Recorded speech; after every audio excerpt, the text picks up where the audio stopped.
falar também, quem tá vivendo uma lua de mel agora é o palmeirense. O palmeirense tá na sua lua de mel, vai ser campeão brasileiro amanhã, vai esfregar na cara do Flamengo, que não teve vergonha na cara desse ano, vai esfregar na cara do Botafogo, que não teve culhão para ser campeão brasileiro esse ano, não soube lidar com pressão. Falamos de um time que vai fazer história, bicampeão brasileiro de forma consecutiva, assim como foi o Flamengo recente em 2019 e 2020, que é o Palmeiras do Abel Ferreira. E falamos também de dois rivais que vão fazer uma história negativa, história de vergonha, porque o ano do Flamengo é um vexame. 7 competições disputadas, nenhum título, um time que tem uma folha salarial de mais de 40 milhões de reais, jogadores galácticos que estão querendo renovar por mais 3, 4 anos, ganhando 2 milhões por mês. Parece que tá mil maravilhas o Flamengo. E o Flamengo tá um lixo. O ano do Flamengo foi um lixo. O que pode consertar o Flamengo é o Tite, que assumiu o time, já faz um trabalho bem melhor. E aí dizem, devolveu motivação. Jogador que defende o Flamengo não pode perder a motivação. Ele pode não gostar do treinador, ele pode não falar com o treinador, mas fazer corpinho mole, não jogar nada o ano inteiro, não respeitar o seu torcedor, isso é uma vergonha. E o outro time que é uma vergonha nesse ano é o Botafogo, que teve 15 pontos de frente na liderança do Brasileirão. 15 pontos de vantagem para o vice-líder, isso já no segundo turno. E acaba o ano ganhando uma mísera Taça Rio, que é o campeonato que os times pequenos do Rio disputam para disputar a Copa do Brasil. E o Botafogo vira piada. Tem até torcedor do Botafogo que tatuou o título brasileiro de 2023. Esse precisa conhecer melhor o time que ele torce. Vai o quê, Vanderlei? Cortar o braço. Vai ter que cortar o braço ou apagar a tatuagem. Pode apagar também a tatuagem. E tem o Palmeiras do Abel Ferreira, mais uma vez campeão. Tem polêmica envolvendo o Marcos Rocha aí. É que ele teria feito comentário homofóbico. Eu não concordo. Acho que é uma brincadeira que fazem no futebol. Ele foi infeliz, mas pra mim não é homofóbico. A gente vai trazer esse debate que gerou polêmica aí nas redes sociais. Tem muita coisa pra gente conversar. Boa tarde, Flávio Prado. Boa tarde. Boa tarde, Mauro César Pereira. Vanderlei Nogueira. Mauro César Pereira, falando desse ano de vergonha para dois cariocas, de realização para o Fluminense, que representou o Rio de Janeiro, ganhando a Libertadores, inédita, e do Palmeiras do Abel. Mauro, que o próprio Abel, como você lembrou no Morning Show Sports, ele falou, Botafogo já é campeão. Ele soube jogar essa pressão pro Botafogo. Alguém deve ter falado pro Abel, Botafogo... Acho que foi isso não, foi muito lá no começo. Não vamos ficar uma fantasia. Não, mas o Abel agora na recuperação ele falou. É conversa, é só... Mas falou isso, que perguntaram pra ele. Não, lá no primeiro turno. Não, e quando me convencer de que isso aí é um planejamento... Pra... Não. Mas quando o Palmeiras estava se aproximando, ele falou, ainda é o Botafogo campeão. Boca pra fora, pô. Fora, pô. Mas você acha que foi o quê? Achar que o Botafogo fraquejou porque o técnico... Não. Mas você acha que o Abel fez isso? Porque ele achava realmente que ele não ia. Muita fantasia essa coisa, porque o técnico isso, aquilo, outro. Parece que é o Superman. O que aconteceu foi, o Botafogo tinha o título nas mãos e, como a gente falou agora no Morning Show, o Botafogo cometeu uma série de erros. Tropeçou nas próprias pernas. O Botafogo, não é porque fraquejou, pipocou, isso aí é a zoeira do torcedor. O Botafogo cometeu erros. O Botafogo jogava mal e vencia, não soube entender os seus problemas. Quando trouxe um novo técnico, o técnico entrega o cargo depois de uma derrota para o Flamengo, o Botafogo não soube lidar com isso, depois toda a culpa foi colocada nesse técnico, como se a troca fosse resolver, puseram alguém sem condições para assumir o cargo, o time piorou, e quando o Botafogo viu, ele estava todo embananado. Não foi o Palmeiras que encostou no Botafogo, o Botafogo se aproximou de todo o bloco de baixo. Ele desceu, pegou o elevador e desceu. E o Palmeiras estava no bolo ali. E o Palmeiras teve a competência de, nesse momento, ser o time mais regular, ganhando os jogos e fazendo os pontos para ganhar o título que vai confirmar na quarta-feira. Eu não acho que não tem nenhuma relação com o que o outro técnico falou, nada. O Botafogo tropeçou sozinho. Porque é muita pretensão achar que porque um técnico falou uma coisa num time, o time que lidera com 14 pontos, fraquejou. Olha, ele falou isso, nossa, vamos fraquejar. Não, isso é bobagem. Isso é fantasia, coisa para caçar clique, eu não embarco nessa. Agora, o Palmeiras vai ser o campeão merecidamente, sem ser brilhante, sendo bem abaixo do que foi o Palmeiras do ano passado, num campeonato risível do ponto de vista técnico, muito fraco, pior campeonato brasileiro dos últimos anos, tecnicamente, emocionante pelo nível de médio para baixo, de medíocre para baixo. Times medianos ou menos, irregulares. Até o Palmeiras teve sequência de derrotas, deu 4 jogos seguidos.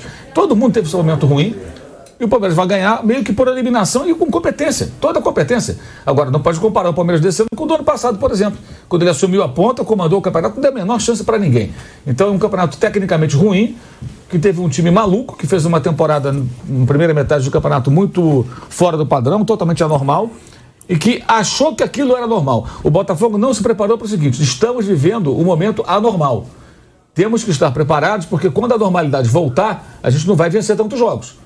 E temos que manter a distância. E tinha, inclusive, um roteiro prontinho, que era o Corinthians 2017.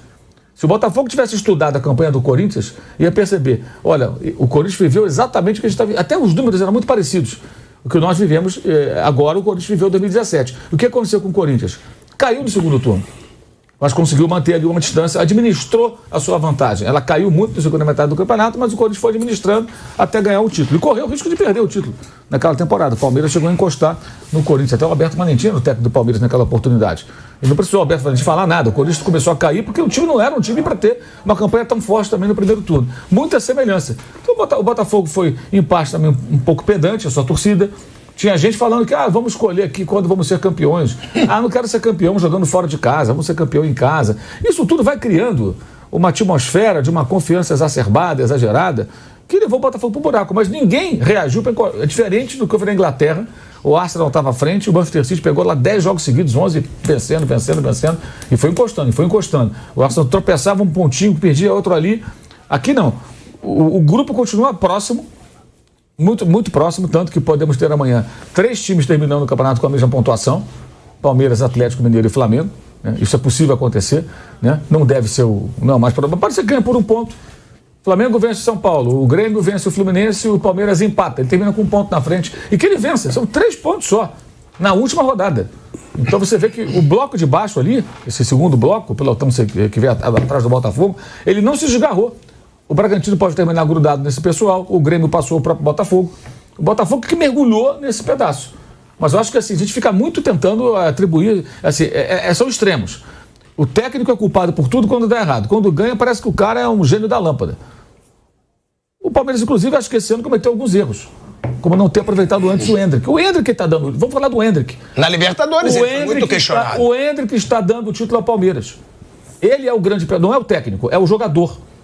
Um garoto espetacular, mostrando mais uma vez como o Real Madrid, realmente, quando ele vem, ele dá tiros certeiros a maioria das vezes, pode errar um ou outro, mas acerta a maioria das vezes, e começa no jogo dos 4-3 no Botafogo, que ele comanda a virada, com 17 anos. Ele comanda a virada, o moleque comanda a virada ali. Quando o jogo estava 3-1 para o Botafogo perde o pênalti, ele assume o comando do jogo, ele vai buscar o resultado, ele faz um gol, ele dá passe para um outro gol, e aí o Palmeiras se vê de novo na briga e vira aquele placar. Não foi o Gustavo Gomes, não foi o Everton, não foi o Marcos Rocha, não foi o Mike, não foi o Zé Rafael, não foi o Rafael Veiga. Quem comandou ali, o protagonista daquela virada histórica, foi o Endrick. Então, se a gente tiver que colocar algum personagem, na minha opinião, como símbolo dessa conquista do Palmeiras, é o garoto. Não é o treinador, não. Que demorou a colocá-lo, inclusive. E tem gente que até hoje questiona que se ele estivesse jogando mais regularmente há mais tempo, talvez na própria Libertadores o Palmeiras pudesse ter tido uma sorte melhor. Ele só entra, na verdade, quando o Rony está em uma fase, o time tem uma sequência ruim, e aí ele tem a oportunidade de ter uma sequência de partidos. E quando ele tem essa sequência, ele começa. Mas no ano passado, no Paulista, ele tinha 15 anos quando começou a ser colocado ali para o profissional, tem que subir e tal. 16 anos depois, agora com 17, já, né, pegando mais experiência, mais corpo. Eu acho que ele é o grande personagem dessa conquista que o Palmeiras vai confirmar na quarta-feira. Dessa, né, Mauro? Mas o ciclo é o Abel. Eu tô falando desse ano, né? Desse campeonato. Não, o ciclo Abel é o Palmeiras. O Abel não está treinando o América Mineiro, ele treina o Palmeiras, gente. O Palmeiras oferece. O Flávio tem essa opinião que você tem também. Porque, assim, não, mas eu discordo. Parece que o cara tá pegando um time... Não é isso, só que o cara vai ganhar 2 Libertadores, 2 brasileiros e uma Copa do Brasil. É um dos melhores elencos do Brasil, de um clube saneado pelo Paulo Nobre, que tem dinheiro, que contrata jogadores de bom nível, entendeu? E que dá a ele todas as condições de trabalho. Ele faz um excelente trabalho. Mas é isso que eu ia falar. Um trabalho... Porque o melhor elenco é do Flamengo. O Flamengo é uma bagunça. Mas então, e ele não deixa o Palmeiras virar uma bagunça. Não, ele não deixa, não. O Palmeiras não manda ele embora quando ele tem turbulências. E o Flamengo... Mas você não acha que ele também é responsável por isso? Se a mentalidade... De não deixar o futebol do Palmeiras virar bagunça, acomodar? Eu acho. Se a mentalidade da diretoria do Palmeiras fosse como a do Flamengo, ele seria demitido em 2001, antes da final da Libertadores. Quando ele foi eliminado pelo CRB, quando ele foi eliminado isso na Copa do Brasil, quando ele perdeu para o São Paulo o Campeonato Paulista, né, quando ele perdeu a Supercopa do Flamengo, quando ele vinha mal no Brasileiro, ficou 18 pontos atrás do Atlético Mineiro e foi campeão. Já teriam falado em mandar ele. Não falaram em mandar ele embora, não. Na época era o Gagliotti do presidente. Então mandou embora. Deixa o cara trabalhar aí, vamos ver o que vai acontecer. Aí ganhou a Libertadores, aí tudo mudou. E essa linha de pensamento segue. Esse ano mesmo, o Palmeiras ganhou o Campeonato Paulista, mas o Palmeiras foi eliminado de novo pelo São Paulo em casa, foi eliminado pelo Boca, numa Libertadores que não foi boa, empatou em casa com o Deportivo Pereira, empatou com o Atlético Mineiro, que vinha se arrastando naquele momento sem vencer ninguém, foi se classificando em meus trancos e barrancos. Não foi o Palmeiras tão impositivo nesse ano. Mas ninguém fala em mandar o técnico embora. O clube entendeu o seguinte: vamos deixar essa equipe trabalhar.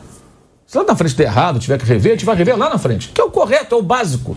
No Flamengo, não. Mandar embora o Rogério Ceni porque perdeu alguns jogos quando ele não tinha vários jogadores machucados e convocados. Aí colocaram o Renato Gaúcho. Aí depois vem a história do Paulo Souza. Reforma tudo. Quando o cara meteu o pé na porta, não, vão ficar do lado dos jogadores. Aí fritaram o técnico. Né? Não estou nem discutindo nem a qualidade do trabalho do Paulo Souza, mas sim a maneira como ele foi contratado e demitido. Aí você traz o Dorival, aí fica o Dorival. O Dorival não tem o contrato renovado, mas sequer conversam com o cara para dizer: Dorival, não estamos satisfeitos com isso aqui. O que você vai fazer? Falei isso aqui tantas vezes. Não, pegaram e não renovaram o contrato, sem nenhuma explicação. O Dorival fica sabendo para a imprensa que o Vitor Pereira está sendo contratado. Aí traz o Vitor Pereira. Aí quando chega no Campeonato Carioca, o Flamengo joga bem, ganha do Fluminense 2-0, primeiro jogo final. Toma de 4-1. Põe toda a culpa no técnico. Os jogadores não são questionados, eles são homenageados ainda no final do ano. Tem o jogador homenageado. Então o Flamengo é uma bagunça total. O Flamengo tem lá as digitais cravadas do Rodolfo Landim e do Marcos Braz, que são os artífices dessa palhaçada que é o Flamengo. É um circo. Então não tem paralelo. A única comparação de Flamengo e Palmeiras é a questão financeira. São os dois times com mais dinheiro. O Flamengo com mais dinheiro ainda. Mas então, por isso que eu falo, porque o Flamengo tem mais elenco. E o Abel conseguiu fazer esse Palmeiras tão vencedor quanto o Flamengo mais. Se o Abel fosse técnico do Flamengo, numa turbulência dessa, eles demitiriam o Abel. Como demitiriam até o Jorge Jesus, se o Jorge Jesus fracassasse depois de algum tempo. Você acha que não? Demitiram até o Jorge Jesus. Mas o fato desse Palmeiras não acomodar, eu acho que deve muito ao Abel também. Não, claro, mas... Né? Tem um método de trabalho dele que ele cobra muito. O clube dá condições a ele para trabalhar. Estou dizendo, não estou desmerecendo o trabalho do técnico. Estou dizendo assim, quando fala assim, porque é o Abel, eu acho que parece que o Palmeiras é um time pequeno, com jogadores modestos, que ele pegou e transformou numa potência. O Abel não é o Leicester. O Palmeiras não é o Leicester. Quando o Ranieri ganhou aquele campeonato inglês lá de forma surpreendente. O Palmeiras é um dos maiores clubes do país e do continente, com uma excelente condição financeira, estádio, tem muita torcida, muita mídia, né? Bons jogadores, revela hoje jogadores bons, que é um trabalho que já vem de muitos anos, que o Palmeiras não revelava.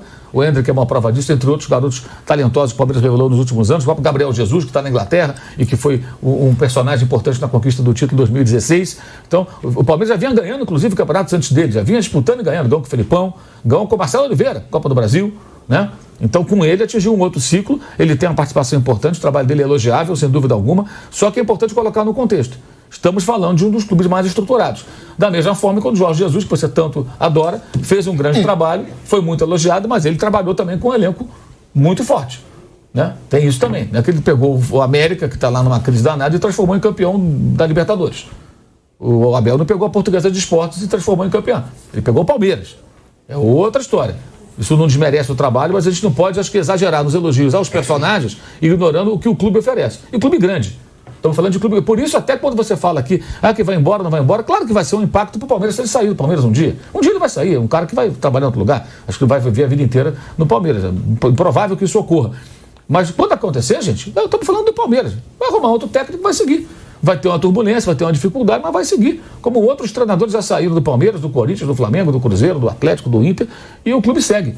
Eu acho que a gente, às vezes, personifica demais e superestima os personagens como se fosse só eles, e os clubes fossem algo menor. Acho que o clube é o maior, o clube é o mais importante. E o Mauro falou, né, Vanderlei Nogueira, sobre essa situação do Endrick, né? A situação do Endrick, eu entendo o que o Mauro diz, eu só valorizo realmente muito o Abel, porque eu acho impressionante em 3 anos ganhar o que ele ganhou e não deixar acomodar.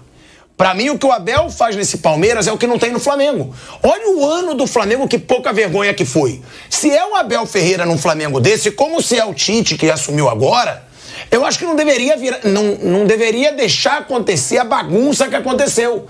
Como no Palmeiras, ele soube sempre segurar, vai ser um ano frustrante, tá bom, mas vamos manter o foco, vamos manter disciplina. Você vê que os caras jogam, eles dão tudo. O Palmeiras pode jogar mal, mas ele se dedica, ele corre. Jogadores como Dudu, Rony, Veiga, os caras ganharam tudo e continuam querendo ganhar. No Flamengo, a gente vê o Gabigol fazendo musiquinha, a gente vê jogador meio que se acomodando, jogando mal, dando sorrisinho no meio campo quando perde, como aconteceu com o Atlético Mineiro. Do jeito que perdeu com o Atlético Mineiro, era pra sair de campo de cabeça baixa. Ficaram batendo papo no meio campo com os jogadores do Atlético, dando risadinha. Então, eu vejo muito no Abel o fato dele manter esse Palmeiras competitivo por 3 anos. E o Mauro também deixou claro que ele também vê nisso. Agora, falando do Endrick, porque eu já falei aqui, o que o Mauro acabou de falar, é o título brasileiro do Endrick. O Palmeiras já estava praticamente perdido, ele faz aquela partidaça contra o Botafogo, já tinha feito uma boa partida no jogo anterior. Foi contra o Red Bull Bragantino, Mauro, que ele fez gol também. Teve uma partida anterior que ele também decidiu, mas não como foi contra o Botafogo. Contra o Botafogo ele fala, joga em mim. 3-0 ele faz 2 gols, participa da virada e depois é uma crescente desse Palmeiras. É um moleque que já foi vendido por 60 milhões de euros pro Real. Poderia estar acomodado. E mostrou ter uma cabeça absurda, né, Wander? Esse moleque tem um baita futuro pela frente. Boa tarde para você, Osmar. Queimado pelo sol, realmente foi uma grande festa em alto mar e só se fala nisso naquele oceano. Eu queria só dizer assim, o mar de Búzios nunca mais será o mesmo. Nunca mais será o mesmo. O bicho foi uma coisa impressionante mesmo. Bom, eu queria primeiro só dar uma pitadinha sobre o Abel. Eu quero dizer o seguinte, ele tem o mérito de não ter destruído tudo. Alguns treinadores chegam e destroem tudo, né? A gente não pode esquecer, por exemplo, a recente passagem do Laje, né? A coisa estava boa, os jogadores fizeram motim, foi uma esculhambação lá, ele não teve jeito de segurar e o dono aceitou, agora parece que está arrependido por ter atendido o pedido dos atletas. Você vai falar isso muitas vezes. Com relação ao Abel, ele é extremamente importante. Agora, eu vou ressaltar aqui o que foi dito no final da semana passada. O Abel vai para a história do Palmeiras, extremamente importante, ganhador para valer, tá tudo certo. Agora, o Palmeiras foi extremamente importante na vida dele. Foi uma bênção que aconteceu na vida do professor Abel Ferreira. Essa bênção é recíproca? É ótimo quando a instituição e o personagem dão certo, e o sucesso é bom para os dois. Mas o Palmeiras descobriu, ele estava lá escondidinho no futebol da Grécia, descobriu, dizem que foi, eu acredito, na informação do ex-presidente Maurício Gagliotti, o Anderson Barros, que trouxe e deu certo o professor Abel. Ele veio para um time com saúde financeira, que inaugurou um estádio em 2014, depois que ele chegou. Ele encontrou um estádio legal lá, em 2014. As 3 últimas administrações sérias, né, no sentido de gestão, parece que todo mundo elogia. Paulo Nobre, Maurício Gagliotti e Leila Pereira. Todos os presidentes, a Leila Pereira, agora falando dela, que é a presidente atual, não é sensível à cornetagem de torcedores organizados. Quando pedem a cabeça de jogador ou do treinador, ou picha, ela pouco se importa. Isso já é algo muito bom para um técnico que vai trabalhar num clube, grande clube brasileiro. Elenco, que os jogadores foram citados aqui, os personagens que você citou, quase todos, quando o Abel chegou, já estavam lá. Várias contratações que foram feitas com indicação do professor Abel não prosperaram. Palmeiras gastou muita grana e alguns até foram esquecidos e não atuaram. Pronto. Eu até entendo. Só que Libertadores não ganhava 21 anos. Não, tá ótimo. E ele ganhou 2 seguidas. Ganhar é ótimo. Por isso que eu falo. Porque é claro que ele pega um time saudável, um time com elenco bom. Mas é muito raro alguém ganhar 2 Libertadores seguidas. Não, mas é o conjunto da obra. Ele é o comandante? É claro que ele tem percentual aí respeitável. Agora, esse ano eu acho que ele foi lerdo. Olha o que eu estou falando. Lerdo para descobrir que o Endrick poderia ajudá-lo muito. Se ele tivesse, falei várias vezes, vou repetir. Se ele tivesse confiado mais no Endrick, eu acho que com o poder de fogo do Endrick, o Palmeiras teria mais gols e não é nenhum delírio acreditar que poderia ter chegado na liderança com mais folga. Não deixando, por exemplo, para... E fala, torcedor alviverde, vamos para mais um vídeo do nosso canal. Vim trazer notícias do Verdão para vocês. Palmeiras finaliza a preparação para o jogo do título contra o Cruzeiro. Piquerez ainda é dúvida. Lateral esquerdo viaja com a delegação para Belo Horizonte e será acompanhado até o momento do jogo. Verdão visita a Raposa às 21h30 desta quarta-feira no Mineirão para confirmar o título. Palmeiras treinou na manhã desta terça-feira na Academia do Futebol e finalizou a preparação para o último confronto do Brasileirão, que deve confirmar o título do Verdão. O jogo será contra o Cruzeiro, às 21h30 desta quarta-feira no Mineirão, em Belo Horizonte. O técnico Abel Ferreira deve ter o elenco quase completo para a despedida da temporada. A única dúvida é o lateral esquerdo Piquerez, que sofreu uma entorse na última partida contra o Fluminense, mas ainda não há confirmação de desfalque por lesão. Ele deve viajar normalmente com a delegação para Belo Horizonte e será avaliado até o momento do jogo para acompanhar a evolução, segundo explica a assessoria do clube. Pela manhã, os atletas participaram de uma conversa com Abel Ferreira no campo e fizeram atividades técnicas. Na parte final do treino, houve um recreativo e trabalho para aprimorar cobrança de faltas e pênaltis. Gabriel Menino participou da atividade com bola, mas deve seguir como desfalque, enquanto Dudu e Rony cumprem o plano de tratamento no núcleo de saúde e performance. Assim, uma provável escalação do Palmeiras para esse último jogo contra o Cruzeiro conta com o Everton no gol, Marcos Rocha, ou Luan, Gustavo Gomes e Murilo, Mike, Zé Rafael, Richard Rios, Rafael Veiga e Piquerez ou Vanderlan. E no ataque, Breno Lopes e Endrick. Esse é o time que deve ir enfrentar aí, no caso, o Cruzeiro no jogo do título, que é amanhã às 21h30, no caso, lá no estádio do Cruzeiro. O Cruzeiro não foi julgado, não vai ser sem torcida, como todo mundo estava esperando que fosse esse jogo. E é isso aí. Esse foi o vídeo de hoje. Inscreva-se no canal, deixe seu like e avante palestra.